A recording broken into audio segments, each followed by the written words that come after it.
Lo hemos anunciado desde el comienzo del programa.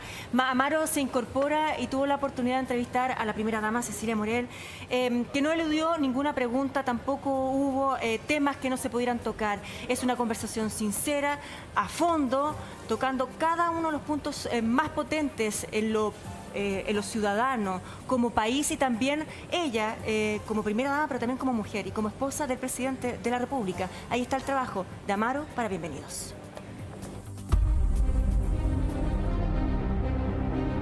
Esta es la hoy llamada Plaza Dignidad.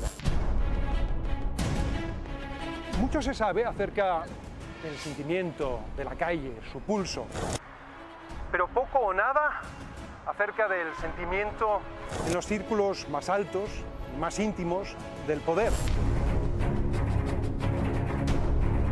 Pudimos conversar con la primera dama, con la señora Cecilia Morel, en su primera entrevista o conversación pública desde el 18 de octubre.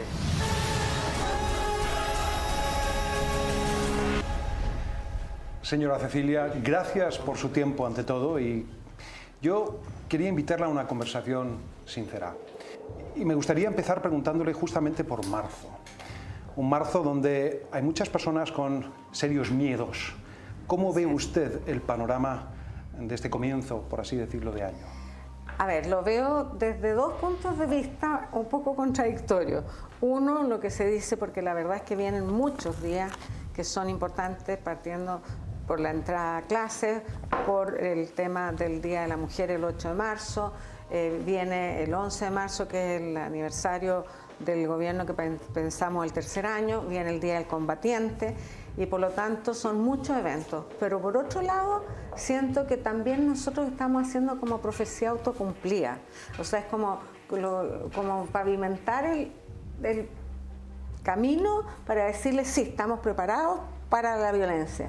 Y no, yo creo que al revés, tenemos que decirles manifiéstense como se corresponde manifestarse, porque hay días que conmemorar, hay días que respetar, como algunos días más institucionales, y que ojalá en este mes no aumentemos la violencia por algo muy importante, Amaro. Yo creo que viene el plebiscito, y eso es fundamental, que el tiempo previo sea lo más pacífico o lo menos violento posible. ¿Ya? Y eso me importa mucho, de que ayudemos a que las personas quieran ir a votar, porque nos interesan elecciones libres, transparentes y participativas. ¿Va a estar participando? Obvio. Pero no en la campaña. Yo tengo presidencia por orden presidencial o de Sebastián, por así decirlo. No podemos marcar una opción por sobre otra. Y lo otro, porque también dentro de nuestro mismo sector hay distintas posturas. Lo que sí quiero recalcar es que las dos posturas son legítimas, ¿ya? Y que lo importante, me gustaría mucho también, de que no nos polaricemos, que respetemos las posturas de uno y del otro, para que no sean dos bandos que se enfrenten, ¿ya? Y vayamos al revés, tolerándonos, volvamos a ese respeto que siempre ha existido en nuestra democracia y en nuestra cultura republicana. ¿Cuál es su opinión respecto al diagnóstico de que Chile es un país profundamente desigual? ¿Lo comparte? A ver, indudablemente es un país desigual. Ahora, la igualdad completa, yo creo que nadie aspira, salvo, bueno, cierta ideología, a esa igualdad completa. Lo que yo creo que a la gente más le molesta es los privilegios exagerados de algunos, y para mí lo que yo más siento es que una clase media que venía ascendiendo de repente sintió que topaba techo, y que como que sus expectativas de seguir por distintos motivos llegaron hasta ahí, y eso te demuestra esa como frustración. Y también, bueno, no solo la desigualdad económica, sino que mucho la desigualdad en el trato. Ya, yo que trabajo con adultos mayores, que le decimos adultos mejores, ya ellos nos cuentan que van y a veces la señorita o la señora que los atiende no levanta la vista. Ellos sufren por cuenta doble, porque por un lado pagan medicamentos carísimos, exorbitantemente caros, y por otro lado reciben pensiones muy magras. Bueno, esas son dos de las grandes reformas que ahora se les dio celeridad, pero le quiero decir, Amaro, que nosotros en nuestro programa de gobierno lo que sí habíamos detectado era la importancia de esta clase media emergente, sus temores, sus anhelos. Hay 31 medidas para bajar sustancialmente los precios de los medicamentos. Y yo incluso estuve con Sebastián en el lanzamiento de este programa Clase Media Protegida, donde viene algo que para ellos es muy importante, que se llama el seguro catastrófico, que es lo que los hace gastar y endeudarse, y hay su temor de volver a caer en la pobreza.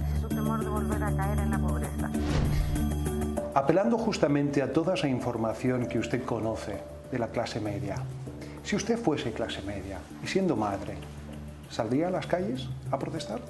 Probablemente, pero a mí lo que yo siento que es muy legítimo es la manifestación pacífica. Lo que yo condeno es la violencia. Hay modos de manifestarse y modos. Y yo siento que la violencia, por decir, ensucia la demanda. Segundo, me importaría el futuro de mis hijos, mucho, de que realmente se les abran grandes caminos de oportunidades. Tercero, también yo creo que el tema de la salud, que es uno de los más importantes, que también tenemos la reforma del sistema FONASA, del sistema de salud, incluso en la ISAPRE, es algo que es muy importante para mí como mujer, ya que es equiparar, porque las mujeres pagábamos un alto costo por ser las mujeres, especialmente en edad fértil, que yo lo encuentro injusto.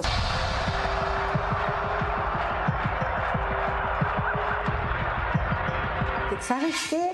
En las manifestaciones que han habido, las manifestaciones pacíficas, ya nosotros decimos la desigualdad tiene más rostro de mujer que de hombre, porque la mujer ha sufrido abusos muy sistemáticos, no solo por la historia que conocemos, etcétera, sino que justamente por estas diferencias. Segundo, la mujer es la que trabaja.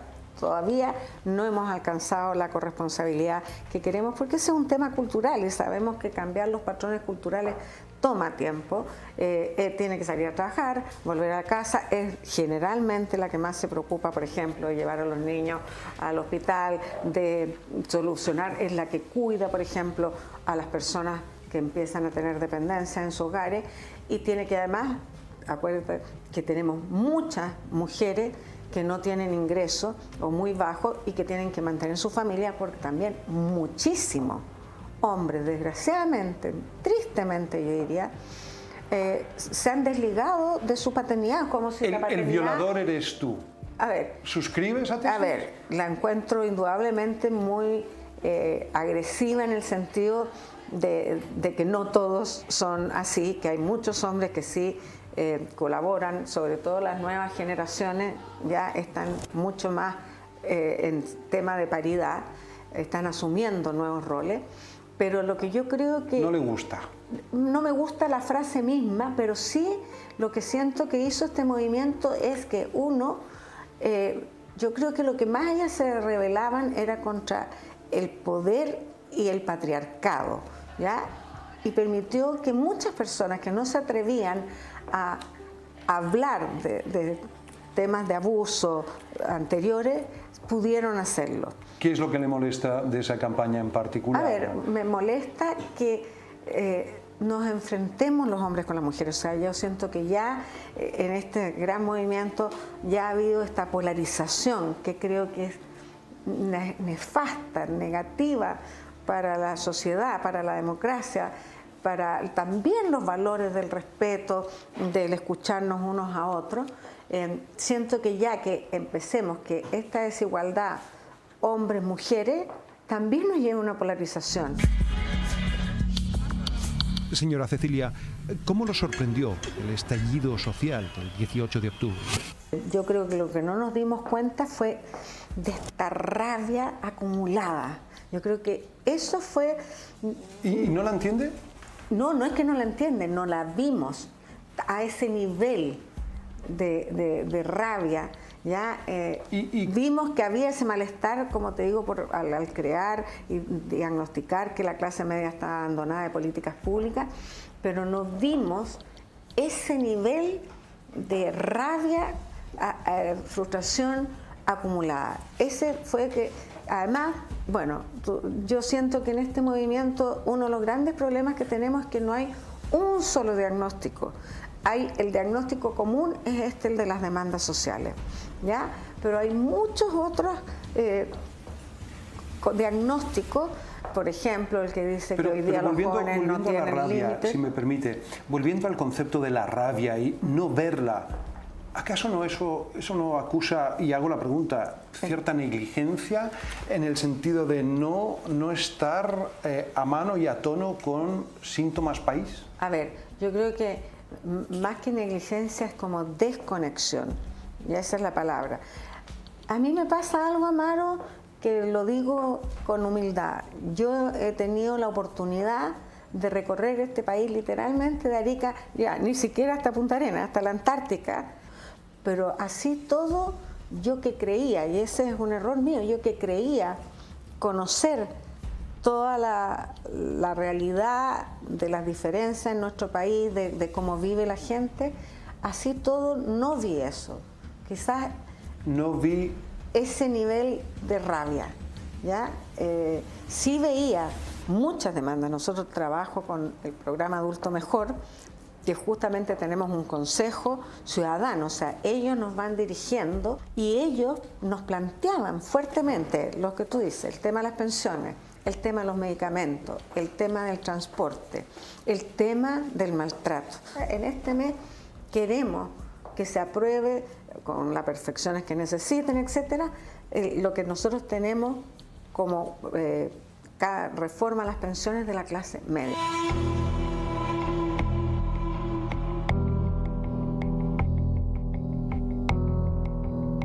¿Qué le dice al presidente? ¿Le dice, oiga, ponga el pie en el acelerador y un poco más a fondo en términos de entregar más de lo que la calle reclama?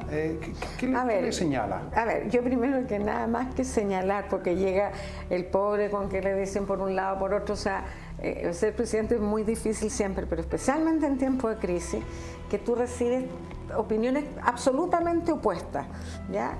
Entonces mi rol, yo siento que es más de contención afectiva con él, aunque obviamente él siempre se ríe de mí y me dice, tú te sientes experta en todos los temas, porque sí transmito, o sea, por ejemplo, con los adultos mayores, yo le decía, pero él también lo sabía, y algunas políticas que cuesta explicarlas son graduales, o sea, si uno tiene responsabilidad, tú no puedes hacer lo que se dice en chileno, pan para hoy, hambre para mañana. ¿Pero qué autocrítica como pareja le ha hecho al presidente en este lapso de tiempo? Me interesa básicamente el poder resaltar que son personas distintas y donde efectivamente puede haber una visión contrapuesta y matices.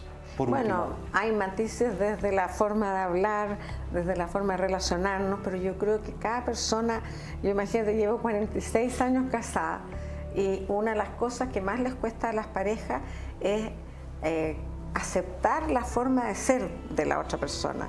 Y yo después de 46 años ya lo conozco, sé que es así. Ahora siento que con la edad que nosotros tenemos cada vez va siendo más difícil cambiar, pero siento que él en el último tiempo ha cambiado, ha estado mucho más abierto a escuchar, se ha juntado con todos los sectores, ha estado abierto a negociar con la oposición, ha hecho muchos llamados. Yo lo que más valoro de él y donde yo sí lo apoyo... ¿En un acto de humildad o un acto de...?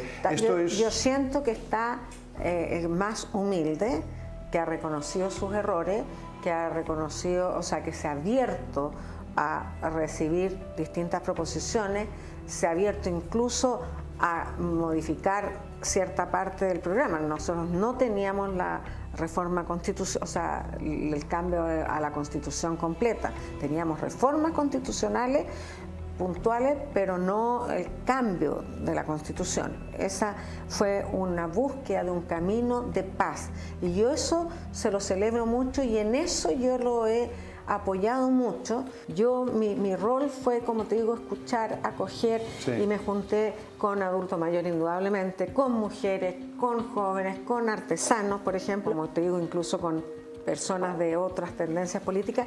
Y esa fue la parte de esperanza, de ver que eran muchas las personas de distintos sectores que querían colaborar.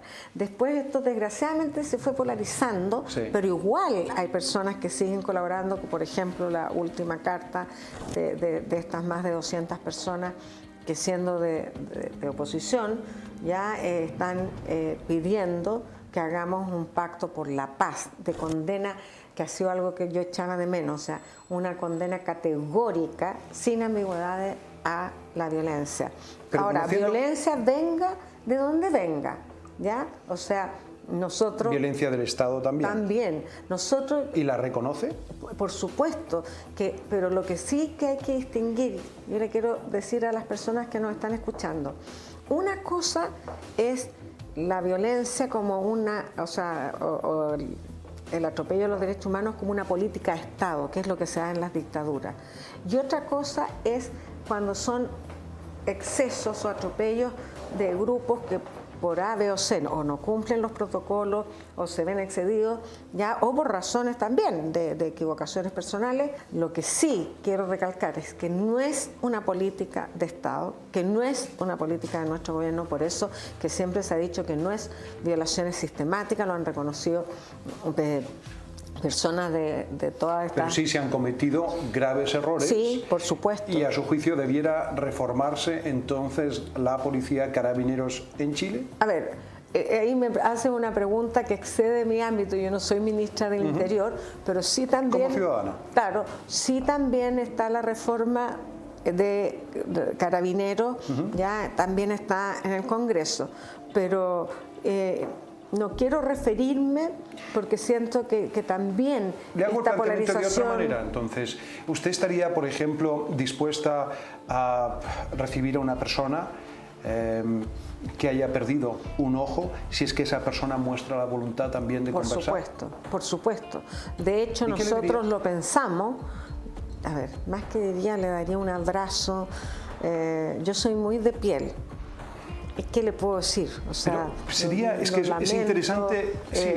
Pero no me siento yo como gobierno responsable de eso. O sea, pero sí lo que yo quiero recalcar es que indudablemente nosotros lo pensamos y por razones de prudencia ya no lo pudimos hacer. Y porque no depende enteramente de usted, claro, depende de la otra parte también. Obviamente, y esta polarización impidió ese acercamiento. Ahora, en esta revuelta tan gigante, es muy difícil que algunos no se excedan, pero lo que no lo justifica, ¿ya?, de sus atribuciones, ¿ya? Y eso, indudablemente, el gobierno, dos cosas. Uno, cada vez que ocurre algo así, lo pone en manos de la Fiscalía, ¿ya? Y abrimos las puertas desde el primer día a todas las organizaciones de derechos humanos que vinieran a observar. Entonces, a mí lo que me parece injusto es que se culpe y específicamente lo que a mí más me duele, Amaro, es que toda esta rabia se ha canalizado, se ha transferido a la persona de Sebastián. Eso a mí me duele más que el alma, no sé cómo decírtelo. O sea, es demasiado doloroso una persona que ha estado comprometida con los derechos humanos, su historia, y eso está comprobado si usted ve la prensa desde hace 50 años atrás. ¿Y le duele por qué? ¿Porque lo ve abatido? No, porque bueno, obviamente a él le duele, pero la suerte que tiene Sebastián es que ese dolor lo transforma en acción, en ocuparse del problema, no lo paraliza. Entonces eso me parece, además del tremendo dolor, el dolor de mis hijos es muy fuerte.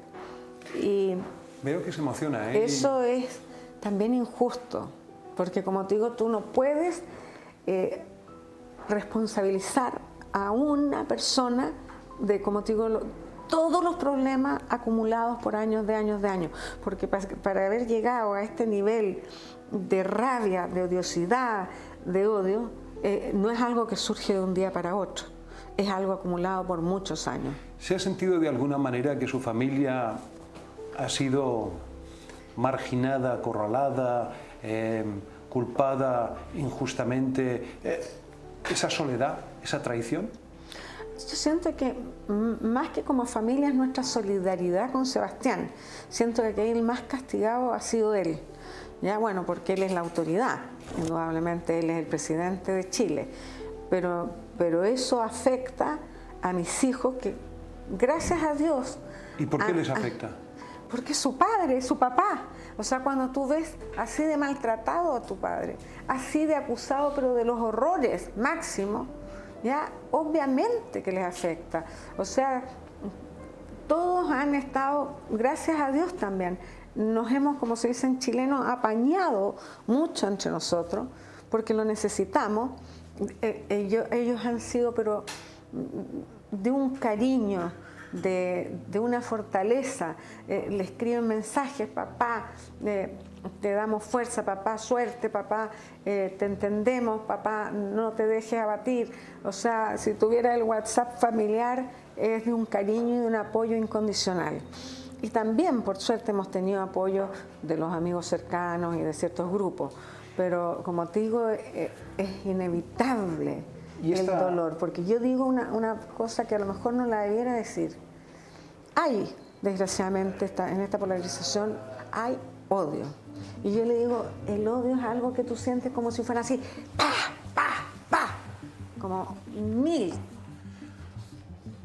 ¿Hay intervención? Eso en el alma, ¿me entiendes? No es un cuerpo, o sea, es algo brutal.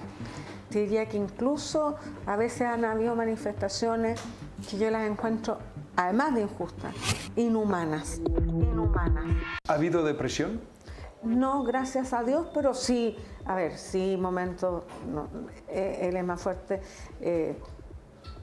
Yo, lo que se dice, me he bajoneado, por supuesto, he tenido momentos de pena en que he llorado muchísimo. O sea, por ejemplo, al principio yo veía las imágenes que eran espantosas y en un momento dado una persona con quien hemos conversado mucho me dijo: no veas las imágenes, porque las imágenes son mucho más fuertes. Ya la lectura es fuerte, pero si tú ves las imágenes de violencia, te afectan más.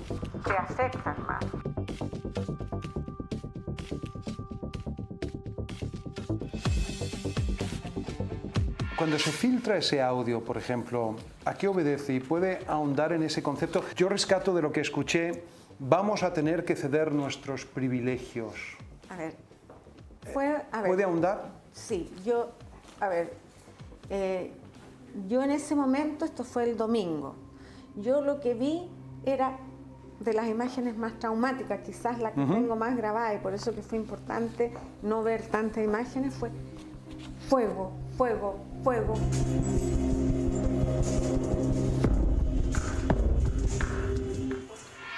Fue como este Chile que yo te decía no conocía, ya desconocí, ya de dónde venía. ¿Ya? ¿Sintió miedo? Sentí algo de miedo, por supuesto, porque no sabía qué estaba pasando, hasta dónde iba a llegar esto. ¿Pensó en su momento que incluso esto podía derivar en algún tipo de anulación de la democracia, aniquilamiento? Bueno, a ver, además de eso, sentí muchísima pena por nuestro país. O sea, si para bien, para todos, fue inesperado. También Pero en ese momento pensó, por ejemplo, en la posibilidad incluso de un golpe de Estado, hablando las cosas pam, pam, vino, vino. A ver, yo creo que están abiertos, se abrieron muchas posibilidades, pero yo, conociendo a Sebastián, él se la jugó y fue, como te digo, una de las que lo apoyó en este camino, ese famoso 12 de noviembre en que las personas sintieron como que no había dicho nada y había dicho mucho. Estos 3 pactos: la agenda social, la agenda antiabusos, el camino por la paz y la democracia. Ya yo sabía que Sebastián se la iba a jugar y en eso yo confío en su responsabilidad. Pero era un momento de caos. Era eso, era un momento de caos gigantesco.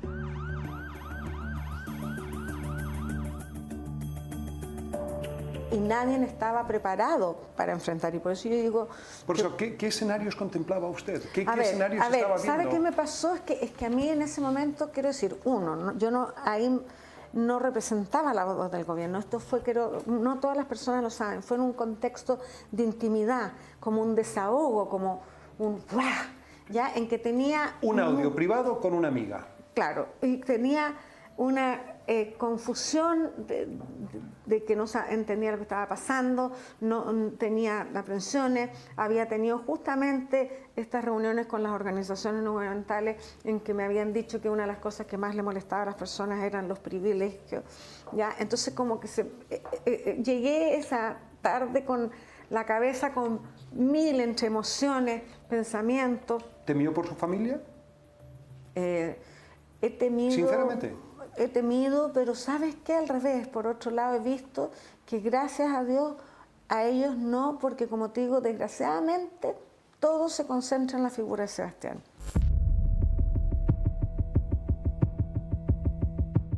Y mis hijos son, como dicen los chilenos, muy piolitas, que también agradezco a Dios, porque no son personas ni prepotentes, ni maltratadores, ya, si bien tenemos los privilegios que tengo que reconocer, que obviamente, como tú decías en un comienzo,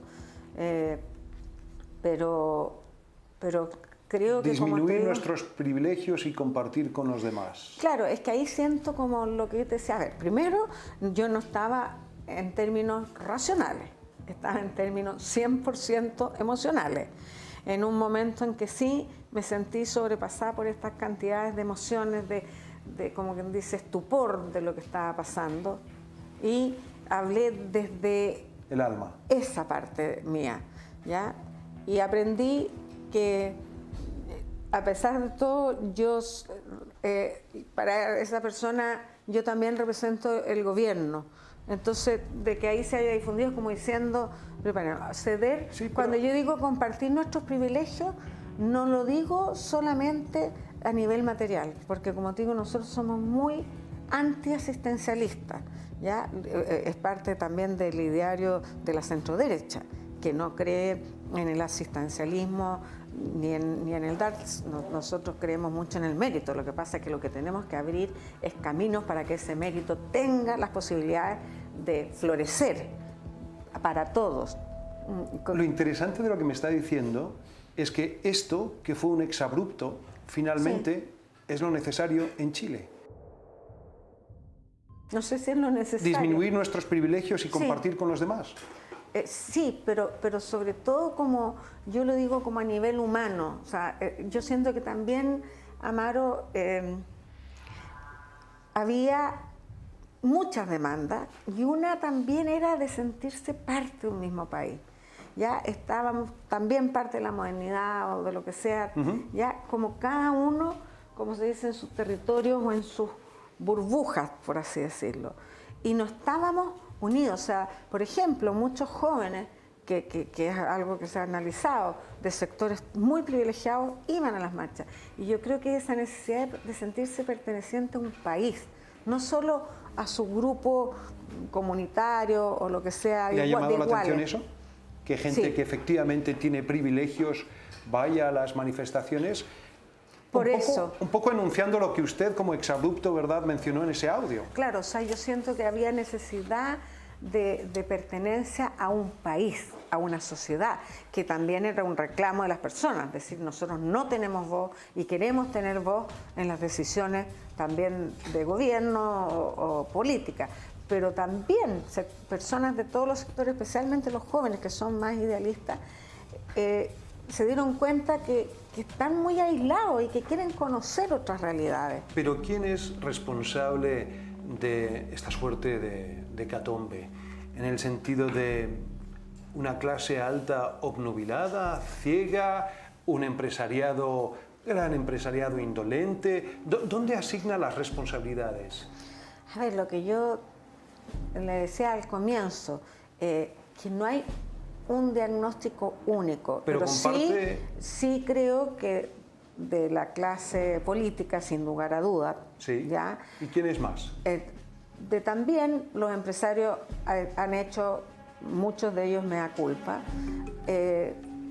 muchos también, como te digo, personas acomodadas. Claro, ahora. ¿Indolentes o cuáles? ¿Cómo frasearlo? Yo digo la palabra y que creo que si salimos de este nivel de violencia y polarización, yo creo que de las cosas positivas que vamos a poder rescatar es que no solo a nivel social, sino que yo creo que a nivel personal, y así lo espero, no sé si a todo, nos produjo un remesón profundo, como lo que salió ahí. Y yo creo que eso va a significar un crecimiento a nivel humano, a nivel de nuestras relaciones. Yo creo que así lo espero. Y eso yo creo que va a ser no solo un enriquecimiento a nivel de satisfacer demandas sociales específicas, sino que en realmente ser una sociedad más justa y más unida, más cohesionada.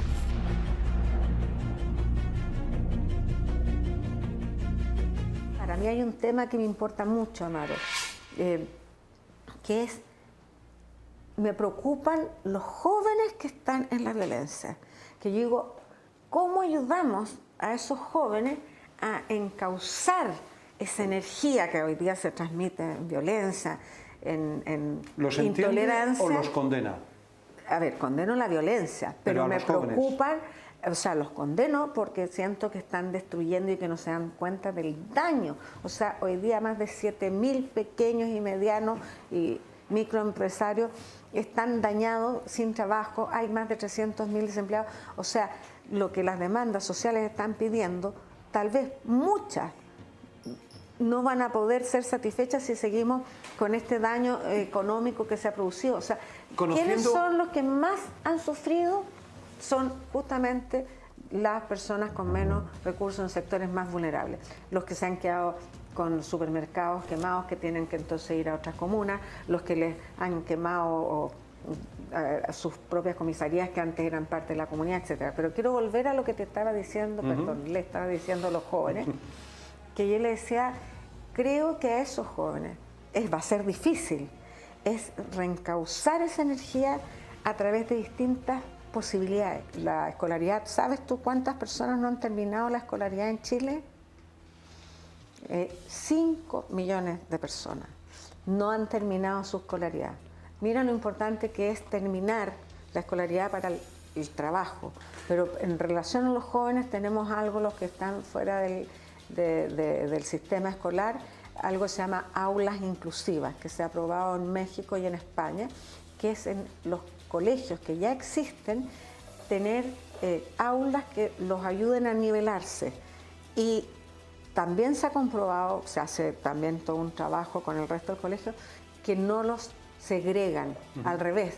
Se hace un trabajo que es muy bonito, que estamos hablando en la causa, de inclusión de todos los otros alumnos. Y una vez que están nivelados, entran a su nivel. En fin. Yo solamente quiero hacerle un último alcance, dos últimos alcances en realidad. Conociendo la burocracia a la que aludía, conociendo la burocracia estatal, ¿cómo a su juicio se cumple más rápidamente la agenda social? ¿A través de un proceso de reformas o a través de una nueva constitución? No lo sé. Igual sabemos que el proceso de escribir una nueva constitución o de reforma, nadie sabe, igual va a ser por lo menos 2 años ya de discusión. Y no sé cuál de los dos caminos va a ser mejor, ¿ya? Entonces... ¿Alguna vez el presidente contempló renunciar? Conociendo a Sebastián, no. Porque ¿sabes qué? Si él renuncia, se cumple lo de que se pierde la democracia y pasamos a algo que nunca, no es que nunca, que en los últimos 30 años lo que costó recuperar la democracia es como realmente se rompe la democracia. Sebastián no fue elegido mayoritariamente por 4 años y él lleva 2 y le faltan 2. Y eso es muy importante que se cumpla y él lo conociendo su personalidad, lo va a cumplir. Tenemos que ¿Esperanzada o pesimista? Rápida. A ver, creo que si no condenamos rápidamente, o sea, urgentemente, porque muchos incluso no solo la avalan o la legitiman, o sea, a mí lo que más me preocupa es qué pasó en Chile, que en la última encuesta más del 30% de las personas legitiman la violencia. O sea, una vez que entramos, lo hemos vivido en nuestra historia, en una sociedad violenta, sabemos lo que nos conlleva. Mire, esta carta que firmaron muchos personas de la oposición, que costó mucho y era algo que yo echaba de menos, esta condena enérgica de las personas que son líderes, que es una voz con una autoridad fuerte. Esta condena categórica era algo que yo echaba de menos y me da esperanza esta condena y esta búsqueda de construir lo que se llama una hoja de ruta, que es un camino hacia la paz. Eso... Con el pie en el acelerador. ¿Ah? Con el pie en el acelerador. Por supuesto. O sea, estamos en eso y queremos que en marzo se aprueben las principales demandas, como te digo, que nos faltan, ya, y que sigamos avanzando con el pie en el acelerador, todos los políticos, porque no sacamos nada con mantener las pequeñeces y hacernos quién gana políticamente. Aquí está el país y la democracia en juego. Y eso yo quiero que le quede claro a todo el mundo. Es mucho más allá de la figura de Sebastián. Es la institucionalidad y la democracia. Sé que no le gusta que la llamen primera dama, así que señora Cecilia, muchísimas gracias por esta conversación franca, por la confianza, por su tiempo. Al revés, muchas gracias, mucho éxito en tu nuevo camino. Interesante. Interesante y en un momento difícil, y también yo aprovecho de decir que creo que ustedes tienen una labor fundamental en esta búsqueda de un camino pacífico o de solución al problema. Creo que todas las personas que tienen una voz pública debieran de cooperar a la no polarización y promover la tolerancia, el diálogo, los acuerdos. Recojo sus palabras. Muchas gracias. Muchas gracias, Amaro. No, yo lo trato de tú, pero por formalidad le tengo que decir. Muchas gracias.